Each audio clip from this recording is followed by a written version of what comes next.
அனைவருக்கும் வணக்கம். சென்னை உட்பட தமிழகத்தின் பல்வேறு இடங்களில் ஆங்காங்கே மின்வெட்டு அப்படின்றது அடிக்கடி நடந்துக்கிட்டே இருக்குது. தூங்க முடியல ராத்திரியெல்லாம். ஒரு நாளைக்கு 4 மணி நேரம் 3 மணி நேரம் குறைஞ்சது கரண்ட் கட் ஆகுது. மக்கள்லாம் மிகவும் சிரமப்படுகிறார்கள். நடுராத்திரியிலலாம் ரோட்டில் இறங்கிலாம் போராடுறாங்க. இதுக்கு தாவேக அளித்த பதில் என்ன அப்படின்னு பார்த்தீங்கன்னா, முதல் வாரம் என்ன சொன்னாங்க, மின்வெட்டெல்லாம் எதுவும் இல்லைங்க, வதந்திங்க அப்படின்னு சொல்லிட்டு இவர் சிடிஆர் நிர்மல்குமார் அவர்கள் சொன்னார்.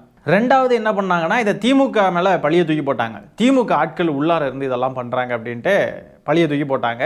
அதுக்கு திமுக சைட்லேருந்து லீகல் நோட்டீஸ்லாம் அனுப்பி நடவடிக்கை எடுக்க ஆரம்பித்த உடனே என்ன பண்ணிட்டாங்கன்னு பார்த்தீங்கன்னா, ஹார்ட் டிஸ்க்லாம் திருடிட்டு ஓடிட்டாங்க, எங்கேயோ பெங்களூருக்குலாம் கொண்டு போய் விற்றுட்டாங்க ஹார்ட் டிஸ்க்லாம் அப்படி இப்படின்ட்டு உருட்டுனாங்க. அப்படி ஹார்ட் டிஸ்க்லாம் திருடினது உண்மையாக இருக்கும் பட்சத்தில் அதை வெளியிட்டிருக்கணுமா இல்லையா? சிசிடிவி எல்லாம் இருக்கும், ஃபுட்டேஜஸ் இருக்கணும், யார் திருடினதுன்றதை கண்டுபிடிச்சிருப்பாங்க, அதை மக்கள்கிட்ட சொல்லியிருக்கணும்ல. ஸோ அதுவும் இல்லை. இப்போ ஃபைனலாக எங்கே நிற்கிறாங்கன்னு பார்த்தீங்கன்னா, நிர்மல்குமார் அவர்கள் நேற்றுக்கு நடந்த ஒரு ப்ரெஸ் மீட்டில் ஃபியூஸ் கேரியரை பிடுங்கிட்டு போயிட்டாங்க, யாரோ ஃபியூஸ் கேரியர்லாம் பிடுங்கிட்டு போகிறாங்க அப்படின்னு சொல்லிட்டு அவர் சொல்லியிருக்காரு. அதுக்கான சிசிடிவி காட்சிகளும் வெளியே வந்திருக்கு. முதல்ல அவர் பேசியிருக்கிறத பாருங்கள். நேற்று ஒரு சில பாவடி ஒரு சில இடத்துல இப்பதான் எங்களுக்கு வீடியோ வந்து என்னன்னா, வேண்டுமென்ற ஒரு சில நபர்கள் அந்த ஃபியூஸ் எல்லாம் பிடிங்கி திருடிட்டு போற மாதிரி. ஏன்னா ஒரு இடத்துல ரிப்பீட்டடா திரும்ப பிரச்சனை வந்துட்டே இருக்கு. என்னன்னு சிசிடிவி அனைத்தும் ஆராய்ந்த பொழுது அவர்களும் ஒரு சில பேர் நபர்கள் வேண்டுமென்று அதை திரும்ப திருடிட்டு போறதும் அதை எடுத்து அதை ஆஃப் பண்றதும் பார்த்தோம். உடனடியாக காவல் நிலையத்தில் கம்ப்ளைண்ட் கொடுக்க சொல்லியிருக்கு. முடிஞ்ச உடனே காவல் நிலையத்தில் கம்ப்ளைண்ட் கொடுத்தப்போ நம்மளே அந்த வீடியோ வெளியிடுறோம். ஸோ நிறைய இடத்துல இந்த மாதிரி திட்டமிட்டவும் செய்யப்பட்டு வருகிறது. ஸோ அங்கங்கே இருக்கிற சுத்தி ஒன்று தான் சொல்ல வராங்க, மக்களுக்கு எங்களால் கரெக்டாக கரண்ட் தர முடியாது, எங்களுக்கு அதுக்கு வக்கில்லை அப்படின்னு தான் சொல்ல வராங்க. ஹார்ட் டிஸ்க்கு திருட்டு போயிடுச்சு, ஃபியூஸ் கேரியரை பிடிங்கிட்டு போயிட்டாங்க, எவா என்னென்னலாம் புதுசாக உருட்டுறாங்க பாருங்களேன். இப்போ அந்த ஃபியூஸ் கேரியரை பிடிங்கிட்டு போயிருக்காங்க அப்படின்ட்டு சிடிஆர் நிர்மல்குமார் அவர்கள் ஒரு சிசிடிவி காட்சி வெளியிட்டிருக்காரு. அதை பார்த்து விடுவோம் வாங்க. இதுதான் அந்த சிசிடிவி காட்சி. 2 பசங்க நிற்கிறானுங்க, இன்னும் என்னத்தையோ எடுத்துகிட்டு வண்டியில் ஃப்ரண்ட்டில் வச்சு உள்ளார இருந்து அந்த ஃபியூஸ் கேரியர்லாம் எடுக்கிறானுங்க. உள்ளருக்கு எடுத்து வண்டியில் வச்சு கொண்டு போயிடுறானுங்க. வண்டியில் ஏறுறான் எடுக்கிறான், வரட்டாமே டுர்ன்னு கிளம்பிட்டான். சரி, இதுதான் அந்த சிசிடிவி காட்சி. முதல்ல இந்த சிசிடிவி காட்சியிலே சில சந்தேகங்கள் நமக்கு இருக்குங்க. திருடணும்னு நினைக்கிறவன் எப்படி பகல் நேரத்தில் திருடுவான்? வேற யாராவது பார்த்துட்டாங்க, யாராவது சிக்கிட்டோம் அப்படின்னு சொன்னால் செத்தோண்டா சேகரன் தானே இருக்கும். கண்டிப்பாக அந்த இடத்துல சிசிடிவி எல்லாம் இருக்க வாய்ப்புகள் இருக்குது அப்படின்றது தான் உண்மை. ஏன்னா ஃபியூஸ் கேரியர் இருக்குது, அது பாதுகாப்பாக இருக்கணும் அப்படின்னா யார் திருடுறாங்க இல்லை ஏதாவது நடக்குதா அப்படின்றதெல்லாம் பார்க்கணுன்னா கண்டிப்பாக சிசிடிவி இருக்கும். இந்த அறிவு கூட இல்லாமல் ஒரு திருடன் இருக்க வாய்ப்பே இல்லை. கண்டிப்பாக அவனுக்கு இது தெரிஞ்சிருக்கும். தெரிஞ்சே எப்படி அவன் வேணும்னே போய், அதுவும் பகல் நேரத்தில் போய் எப்படி திருடுவான்? இன்றைக்கி சிங்கப்பெண் சிறப்பு அதிரடிப்படையாக அது ஆரம்பிக்க போகிறாங்களாம். அது ஆரம்பிச்சுட்டு இன்னொரு பக்கம் அப்படியே ஃபியூஸ் கேரியர் பாதுகாப்பு படை அப்படின்னு ஒன்று ஆரம்பிச்சிருங்க. ஒரு ஃபியூஸ் கேரியரை கூட பாதுகாக்கிறதுக்கு வக்கில்லை இந்த அரசாங்கத்தால். திருடிட்டு போயிட்டானுங்கன்னு கண்ணை கசக்கிட்டு நிற்கிறாங்க. மேடம் ப்ளீஸ் மேடம், ஃபியூஸ் கேரியரை திருடிட்டு போயிட்டாங்க மேடம், ப்ளீஸ் பார்த்து பண்ணி கொடுங்கன்ட்டு. இப்போ அந்த 2 பசங்க ஃபியூஸ் கேரியர்லாம் திருடிட்டு போனானுங்கல்ல ஆவடி பகுதியில், அந்த பசங்களை இப்போ கைது பண்ணியிருக்காங்களாம். பேர் தினேஷ்குமார் 19 வயது, வினித்குமார் 20 வயது. 2 பேரையும் பார்க்குறதுக்கே பக்கா அணில் குஞ்சுகள் மாதிரி தான் இருக்கானுங்க. சரி, கைது பண்ணியாச்சு. இதுக்கு ஆக்ஷன் தான் என்ன? இப்போது அந்த பசங்களை விடுங்க, அவனுங்க திருடிட்டானுங்க, அதுக்கான ஆக்ஷன் தனியாக எடுத்துக்கோங்க. மக்களுக்கு கரண்ட் வரணுன்றது தானே இங்கே இப்போ கோரிக்கையே. இங்கே பிரச்சனையே கரண்ட்டு தானே. அதை எப்போ சரி பண்ணுவீங்க? அதுக்கு எப்போ தீர்வு? இப்போ இன்னொரு கேள்வி என்னென்னா, ஆவடியில் ஏதோ ஒரு மூலையில் இந்த 2 பசங்களும் போய் ஃபியூஸ் கேரியர்லாம் திருடி இருக்கானுங்க. சரி, அந்த ஏரியாவில் மட்டும்தானே கரண்ட் கட் ஆகிருக்கணும்? ஒட்டுமொத்த ஆவடிக்குமே கரண்ட் கட் ஆகிறதே முதல்ல ஒரு ஆச்சரியம். இந்த 2 பசங்க திருடுனதுனால தான் ஒட்டுமொத்த ஆவடியிலையும் கரண்ட் கட் ஆகிருக்கு, ஒட்டுமொத்த சென்னைக்கும் கரண்ட் கட் ஆகிருக்கு, தமிழ்நாட்டிலையும் பல்வேறு ஊர்களில் கரண்ட் கட் ஆயிருக்குன்னு சொல்ல வராரா நிர்மல்குமார் அவர்கள்? 2 பசங்க ஆவடியிலே எங்கேயோ ஒரு மூலையில் இருக்கக்கூடிய ஃபியூஸ் கேரியரை திருடிட்டு போனதுனால. என்ன ப்ரோ, வாட் ப்ரோ, கண்ணாடியை திருப்பினா ஆட்டோ ஓடுன்ற கதை மாதிரி ஆவடியில் ஏதோ ஒரு மூலையில் ஃபியூஸ் கேரியரை 2 பசங்க திருடிட்டு போனால் தமிழ்நாடு பூரா கரண்ட் கட் ஆகுதுங்க. பார்த்துக்கோங்க, இதுதான் கண்ணாடியை திருப்பினா ஆட்டோ ஓடுற கதை. அப்போது நிர்மல்குமார் அவர்கள் என்ன சொல்ல வர்றாருன்னா, இதே மாதிரி ஒவ்வொரு ஊர்லேயும் எங்கெல்லாம் கரண்ட் போகுதோ அந்தந்த ஏரியாக்களில் இருக்க ஃபியூஸ் கேரியரை பசங்க பிடிங்கிட்டு போகிறானுங்க. எவனோ 2 பேர் பிடிங்கிட்டு போகிறானுங்களா? தமிழ்நாடு பூரா இப்படி தான் நடக்குதா? என்ன ப்ரோ, கொஞ்சமாவது லாஜிக் வேண்டாமா ப்ரோ? கண் துடைப்புக்கு 2 பசங்களை கைது பண்ணிட்டு தமிழ்நாடு பூரா இருக்கக்கூடிய மின்வெட்டுக்கு பதில் இதுதான் அப்படின்னு சொல்லிட்டு மக்களை நம்ப வைக்க ட்ரை பண்ணுறாங்க. டைவர்ட் ஆகாதீங்க, அணில் குஞ்சுகள் தான் டைவர்ட் பண்ண பார்ப்பானுங்க. களவாணி பாயலுங்க, இவனுங்களால தான் கரண்ட் போயிருக்கு அப்படின்னு சொல்லிட்டு இந்த 2 பசங்க மட்டும் தான் தமிழ்நாடு பூரா இருக்கக்கூடிய கரண்ட் கட்டுக்கு காரணம்ன்ற மாதிரி கொண்டு வருவானுங்க. சரி, அவனுங்க பண்ண தப்பு, அதுக்கு தனியாக நடவடிக்கை எடுத்துக்கோங்க. ஆனால் தமிழ்நாடு பூரா ஏன் கரண்ட் இல்லாமல் இருக்கு? ஆவடியில் ஃபியூஸ் கேரியர் 2 பசங்க பிடிக்கிட்டு போனால் நீலாங்கரையில் பாதிக்குமா, பெரம்பூரில் பாதிக்குமா, குளத்தூரில் பாதிக்குமா? இல்லை, புரியல. இப்போ இந்த சிசிடிவி ஃபுட்டேஜை மக்கள்கிட்ட காட்டின உடனே இப்போ எல்லாருமே அமைதியாக இருக்கணும். கைஸ், நம்புங்க, இதனால தான் தமிழ்நாடு பூரா எல்லாருடைய வீட்டுக்கும் கரண்ட் வராமல் இருக்குது. டொப்புன்னு கரண்ட் போகுதுங்க. ஏங்க, இப்போ கரண்ட் போகுது, கொஞ்ச நேரத்துக்கு போயிருச்சுன்னா பரவாயில்லைங்க, போகுது டக்குன்னு வருது, போகுது டக்குன்னு வருது. சில நேரங்களில் எப்படி நடக்குது, சில நேரங்களில் போகுது வரவே மாட்டேங்குது. வாமா மின்னல்ன்ற மாதிரி போயிட்டு வந்துக்கிட்டு இருக்குங்க. வீட்டில் இருக்கக்கூடிய அப்ளையன்சஸ்லாம் எவ்வளோ 1000 ரூபா மதிப்புள்ள பொருட்கள் டக்குன்னு இப்படி கரண்ட் போய்கிட்டு வந்துச்சுன்னு சொன்னால் அதுக்குள்ளே இருக்கிற பார்ட்ஸ் போனால் யார் அதை வாங்கி தர்றது? இதுலேயும் எவ்வளோ பேர் இஎம்ஐயில் நம்ம அந்த பொருட்கள்லாம் வாங்கியிருப்போம். அதெல்லாம் போச்சுன்னா யார் அதை திருப்பி தர்றது? இந்த கவர்மெண்ட் தருமா? சோஃபா மாடல் தருமா? அது சோஃபா அனுப்புகிற வேலையை மட்டும்தான் பார்க்கும். அதுவும் யார் யாருக்கு அனுப்பணுமோ அங்கங்கே மட்டும் அனுப்பி அவங்களுக்கு தக்க வச்சுக்கிறதுக்காக அந்த சோஃபா அனுப்போம். சாதாரண மக்கள் நம்ம தான் கஷ்டப்படணும். சூப்பர். தேர்ந்தெடுத்த மக்களே, வாக்களித்த பெருமக்களே, தாவேக்காவுக்கு நல்லா சூப்பராக செஞ்சு விட்டீங்க. வீட்டில் இருக்கக்கூடிய எல்லா பொருளும் அடிச்சுட்டு போகும். ஓட்டு போடுறது டைம் பாஸ் ஆகும் உங்களுக்கு. நீங்களே பாதிக்கப்படுவீங்க. தாவேக்காவுக்கு வாக்களித்தவங்கள சொல்கிறேன், உங்களோட சேர்ந்து நாங்களும் பாதிக்கப்பட வேண்டியதாக இருக்குது. கருமம் பிடிச்சவனுங்க. ஃபியூஸ் கேரியரை திருடிட்டு போனால் வீட்டில் எப்படி கரண்ட் விட்டு வருது? இதை கூட யோசிக்க முடியாது இந்த தாவேக்கா அணில்களால். ஏன்னா அவ்வளோதான் அவனுங்களுடைய அறிவு. ஆவடியில் திருடினா எப்படி வேறு இடங்கள்லாம் கரண்ட் போகும், ஆவடியிலேயே வேறு ஏரியாக்களுக்கு எப்படி கரண்ட் போகுன்றது கூட யோசிக்க தெரியாது. என்னமோ ஆவடியில் இப்போ இந்த பசங்க திருடின அந்த சந்துக்குள்ளே இருக்கிற ஃபியூஸ் கேரியர் இருக்குது பாருங்க, அதில் தான் ஒட்டுமொத்த தமிழ்நாட்டுடைய மின்சாரமுமே அடங்கியிருக்கு அப்படின்னு சொல்லி தான் யோசிப்பானுங்க இந்த தற்குறிகள். அவ்வளோதான் அவனுங்களுடைய அறிவு. சரி, ஃபியூஸ் கேரியரை திருடிட்டு போயிட்டானுங்க, அவனுங்க மேலே வழக்கு பதிவு பண்ணியாச்சு. ஒரு ஃபியூஸ் கேரியரை திருப்பி வைக்கிறதுக்கு எவ்வளோ நேரம் ஆகும்? இல்லை, அதுதான் எனக்கு புரியல. ஒரு ஃபியூஸ் கேரியர் தானே அவனுங்க திருடிட்டு போகிறானுங்க, திருப்பி வச்சிடலாம்ல, வச்சு மக்களுக்கு கரண்ட் கொடுக்கலாம்ல. முதல்ல மக்களுக்கு கரண்ட் கொடுக்கறது முக்கியமா, இல்லைன்னா இதை பற்றி பேசிக்கிட்டு இருக்கிறது முக்கியமா? கடலுக்குள்ளே மூழ்கிட்டு இருக்க கப்பலில் இருக்கக்கூடிய மக்களை காப்பாற்றுறது முக்கியமா, இல்லைனா கப்பல் எதுக்கு மூழ்கிச்சு, கப்பலில் என்ன நடந்துச்சு, அங்கே ஓட்டை வந்துச்சா, இங்கே அது வந்துச்சா, இது ஏன் நடந்துச்சு, அது ஏன் நடந்துச்சுன்னா அந்த மொமெண்ட்டில் உட்காந்துருந்து டிஸ்கஸ் பண்ணுறதா முக்கியம், அங்கே இன்வெஸ்டிகேட் பண்ணுறதா முக்கியம்? மக்களை காப்பாற்றுங்கன்னு சொன்னால் இங்கே பாருங்க, ஃபியூஸ் கேரியரை ஒரு ஓரத்தில் பிடிங்கிட்டு போயிட்டாங்க, அதனால தான் உங்களுக்குலாம் கரண்ட் வரல அப்படின்னு சொல்ல வராங்க. என்ன அது? இன்னும் எவ்வளோ நாளைக்கு இப்படியே ஓட்டிக்கிட்டு இருப்பீங்க சாக்கு போக சொல்லி? காலையில் ஃபியூஸை திருடிட்டு போனால் எப்படிங்க நைட்டு கரண்ட் போகும்? இது என்ன இது? கரண்ட் மெதுவாக விட்டு போகுது. அதுவும் தமிழ்நாடு பூரா அங்கே ஒரே இடத்துல பிடுங்கினதுனால. அதுலேயும் இந்த கரண்ட் கட் ஆகுதுன்னு சொல்லி மக்கள்லாம் போராடுறாங்கல்ல, அந்த மக்கள்லாம் தூண்டுதலின் பேரில் போராடுறாங்களாம். யாருக்குமே கரண்ட் போகலையா? நிர்மல்குமார் அவர்கள் சொல்கிறாருங்க. அப்போ மக்கள்லாம் கரண்ட் போய் வந்து போராடலை, எல்லாரும் தூண்டுதலின் பேரில் வந்து போராடுறாங்க. எல்லா ஏரியாலையும் பாருங்கள், தூண்டுதலின் பேரில் எல்லாரும் வராங்க. என்னங்கடா இது? இதெல்லாம் ஒரு ஆட்சியா? 2 பேர் ஃபியூஸ் கேரியரை பிடிக்கிட்டு போயிட்டாங்கன்னு தமிழ்நாடு பூரா கரண்ட் இல்லையா? மக்கள்லாம் எல்லா இடத்துலையும் போராடுறாங்க. அதுக்கெல்லாம் காரணம் யாரோ தூண்டுறாங்களாம்.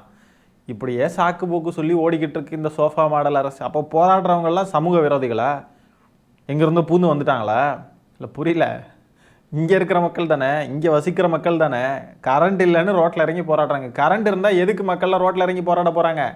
எல்லாரும் உங்கள் அண்ணனை மாதிரி அப்படியே கோட்டு சூட்டு போட்டு அப்படியே பந்துசா குழந்தைக்கு டிஃபன் பாக்ஸை கட்டி வீட்டிலேருந்து கொண்டு வந்து தலைமைச் செயலகத்தில் விட்டு அப்படியே திருப்பி வீட்டில் கொண்டு போய் இறக்கி விட்ற கதையாட்டம். மக்கள்லாம் வேலை வெட்டி இல்லாமல் இருக்காங்களா? எல்லாருக்கும் 1008 வேலை இருக்குது. நடுராத்திரி வந்து மக்கள்லாம் போராடுறாங்கன்னா யாருக்கும் வேலை இல்லைன்னு சொல்ல வரீங்களா? அப்போ இருக்கிற எல்லாருக்கும் நைட்டு எல்லா வேலையும் முடிச்சுட்டு நிம்மதியாக வந்து தூங்கலான்னு பார்த்தா தூங்குற நேரம் கூட நிம்மதி இல்லைன்னு சொன்னால் எப்படி அடுத்த நாள் எந்திரிச்சு வேலைக்கு போக முடியும்? ஆத்திரத்தில் வந்து நடுராத்திரி வந்து போராடுறாங்க. இவங்க எல்லாம் சமூக விரோதிகளாம் போராடுறவங்கெல்லாம். என்னங்கடா இது? ஒழுங்காக ஆட்சி நிர்வாகம் பண்ண துப்பு இல்லைன்னு சொன்னால் துப்பு இல்லைன்னு ஒத்துக்கோங்க. இப்படி அடுத்தவங்க மேலே பழியை போட்டுக்கிட்டு சப்பை கட்டிக்கிட்டு மக்களே வந்து சமூக விரோதிகள்னு சொல்லிக்கிட்டு என்னைக்கு தான் இவங்கெல்லாம் திருந்துவாங்களோ? இதில் வேற அருண்ராஜ் இருக்கார் பாருங்க, அமைச்சரா, அவர் தானே அமைச்சர் தானே, அவர் வந்து சமீபத்தில் சொல்கிறார் என்ன மாற்றம் நடந்திருக்கு அப்படின்றத அவர் வாயாலே சொல்கிறார் பாருங்க. 20 நாள்ல என்னென்ன மாதிரி மாற்றங்கள் நடந்திருக்கு நீங்களே கண் கூட பாக்குறீங்களா இல்லையா? சிஎம் தலைமை செயலகத்துக்கு கரெக்டா ஒரு 10 மணிக்கு வராரு. உணவு இடைவேளையில கூட வீட்டுக்கு போகாம ½ தான் லஞ்ச் அங்கேயே சாப்பிட்டு ஈவினிங் வரைக்கும் இருக்காரு. நீங்களே சொல்லுங்க, எந்த முதலமைச்சர் இந்த மாதிரி ஃபங்க்ஷன் பண்ணி? இங்க பாருங்க, இதுதான் மாற்றமா? காலையில எந்திரிச்சு வராரு, வந்து அங்கேயே சாப்பிட்றாரு, சாப்பிட்டுட்டு சாயந்தரம் வரைக்கும் இருக்காரு.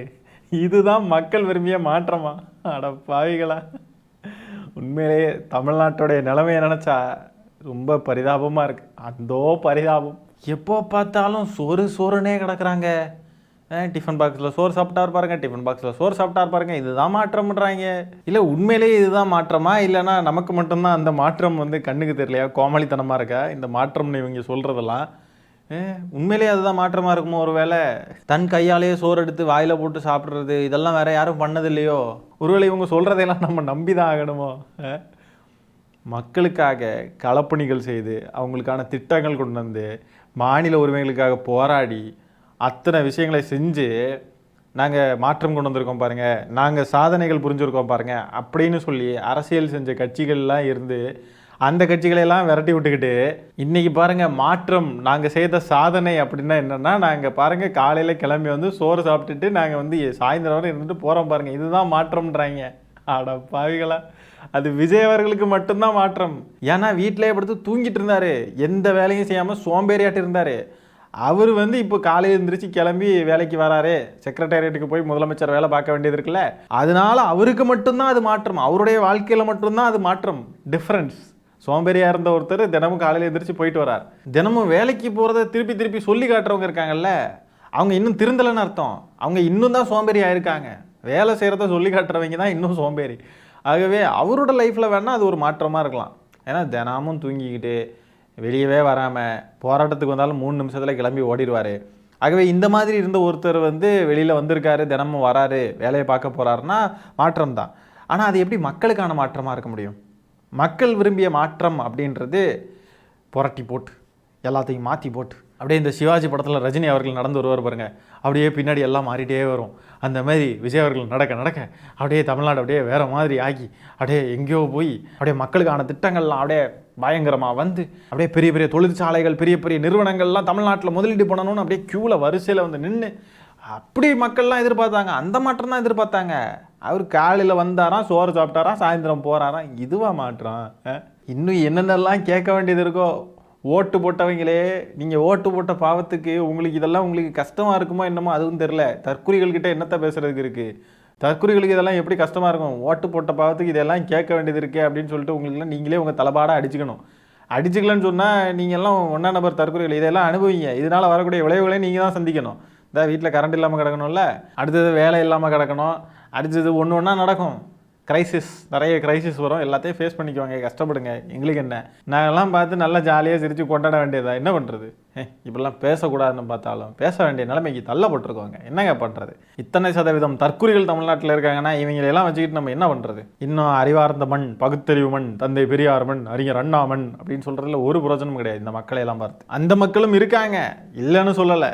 அறிவார்ந்த மக்களும் அதிகம்தான். ஆனால் அதுக்கு கிட்டத்தட்ட ஈக்குவலாக இல்லைன்னா கிட்டத்தட்ட வந்துட்டாங்க தற்குறிகளுடைய எண்ணிக்கையும். ஆகவே திட்டி தான் இதுங்களெல்லாம் திருத்த வேண்டியது இருக்குது. திருந்தலைன்னு சொன்னால் பட்டு அனுபவிக்கட்டும். நீங்கள்லாம் அரகண்டா இருக்கீங்கடா, நீங்கள்லாம் எங்களை இப்படி திட்டுறீங்கடா அப்படின்னு நீங்கள் நினச்சிங்கன்னு சொன்னால் திட்டுறது நல்லதுக்கு தான் அப்படின்னு புரிஞ்சுக்கிட்டா உங்களுக்கு நல்லது. இல்லை நீங்கள் அரகண்டா இருக்கீங்க அப்படின்ட்டு எங்களுக்கு ஒரு முத்திரையை குத்துனீங்க அப்படின்னு சொன்னாக்க திரும்ப நீங்கள் அங்கே கொண்டு போய் குத்துவீங்க. குத்த அவங்க உங்கள் வாயிலே நல்லா குத்துவாங்க, வாங்கிக்கோங்க. திட்டுனாலும் அரவணைக்கக்கூடிய குணம் இருப்பவர்கள் உங்களுக்கு வேணுமா?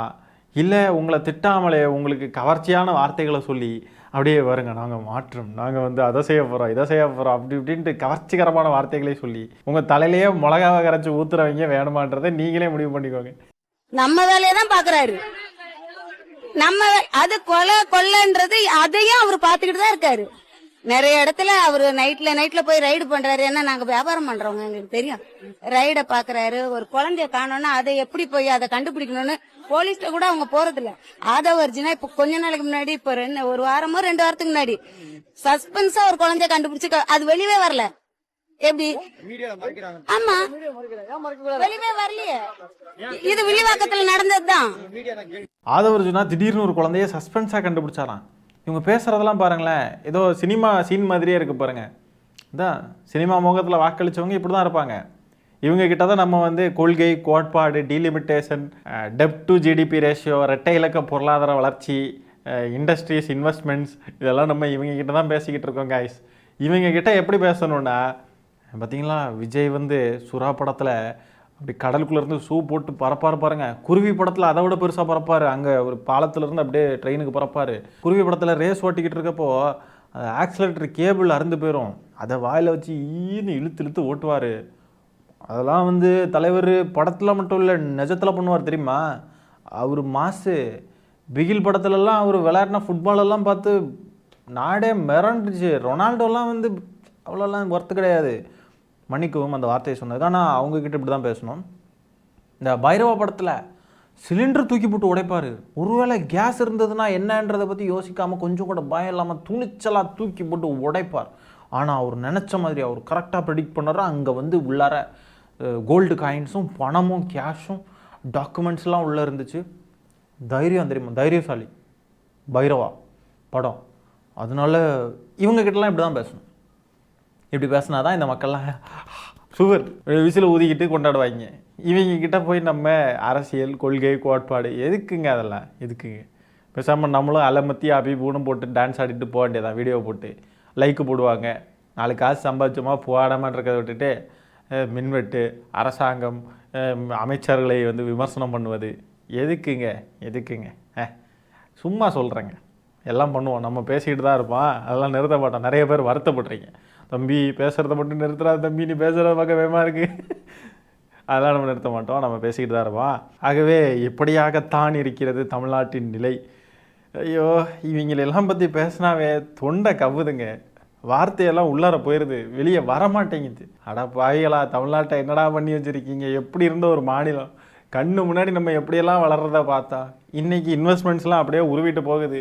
30,000 கோடிக்கு அந்த மசாகான் டாக்கு அது வந்து அங்கே போயிருக்கு, ஆந்திராவுக்கு. ராயல் என்ஃபீல்டு போகுது, அது போகுது, இது போகுது, எல்லாம் போயிடுச்சுப்பா. அவங்க எல்லாம் நல்லா ஜாலியாக இருப்பாங்க. நம்ம பேசின விஷயங்களை பற்றி நீங்கள் என்ன நினைக்கிறீங்கிறத கமெண்ட்ஸில் பதிவு பண்ணுங்கள்.